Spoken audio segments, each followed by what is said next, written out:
Welcome aboard the Zlin 142 by Pan & Wings design team, presented by Lima Hotel Simulations for Microsoft Flight Simulator. In this video we'd like to show you around this beautiful airplane and explain the essential systems you need to know before taking her to the skies. Let's get started in the cockpit with the pilot's instruments. The 9 gauges in front of the pilot may look familiar, as they are similar to those found in common aircraft, but there are a few important differences to highlight. Starting with the top left corner, you'll see the airspeed indicator. The instrument has an outer circle for slow speed and an inner circle for higher speed.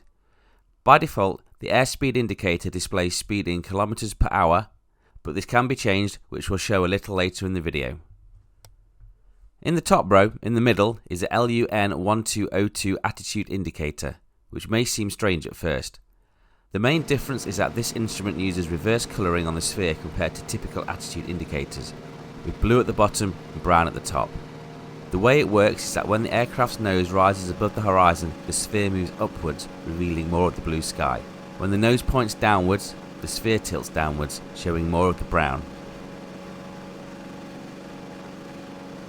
To the right is the rate of climb indicator, or vertical speed indicator, which works just like others but displays the climb rate in meters per minute. The middle row on the left is the altimeter, which shows altitude in kilometers. The next 2 navigational instruments are a standard directional gyro and a radio magnetic indicator. The bottom row contains the essential engine instruments. On the left you'll find a 3-pointer indicator combining multiple readings. The top scale shows the oil temperature in Celsius, the bottom left indicates oil pressure, and the bottom right shows fuel pressure, both in kilograms per square centimetre. In the middle is a cylinder head temperature gauge, also in Celsius. The manifold pressure gauge is on the right, with its unit of measurement in kilopascals. When it comes to engine management, you'll also find the RPM indicator here. In front of the co-pilot are secondary instruments along with a few additional ones. The turn and slip indicator, the fuel gauge, which displays fuel quantity in litres for all tanks, and the accelerometer. The accelerometer measures and saves the maximum G-load experienced during flight since the last reset. Now, seeing the 10G max reading on this instrument, don't get too excited, Maverick. The plane's maximum G-load is 6G positive and 3.5G negative, which is still quite impressive for a plane of this size. In the middle, there's the volt and amp meter, and to the right is the engine clock. A standard clock or stopwatch is located on the centre console. Now, let's move to the engine control levers and knobs. The plane has 2 throttle control levers, a propeller pitch control lever, a mixture control, a starter push button, and a magneto switch. The fuel priming and compressor control are inoperative and currently not simulated.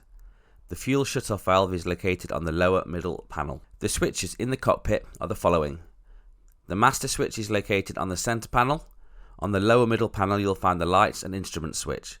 The second row contains the accumulator, generator and flight instrument switches. On the top centre of the dashboard you'll find the warning lights.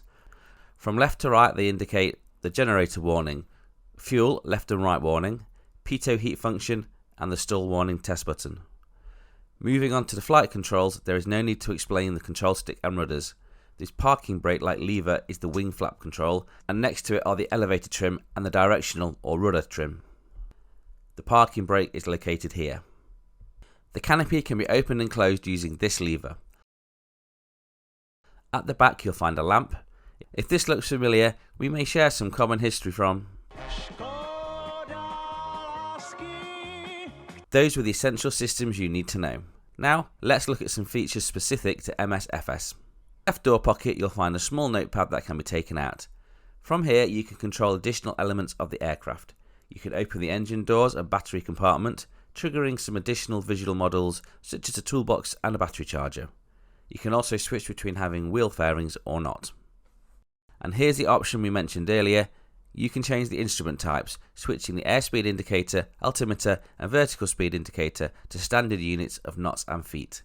Additionally, the aircraft comes with cockpit options in English, Slovakian, Czech and Hungarian. We've also built in some additional features. You can hide either or both pilots by opening the weight and balance window and setting their weight to 0.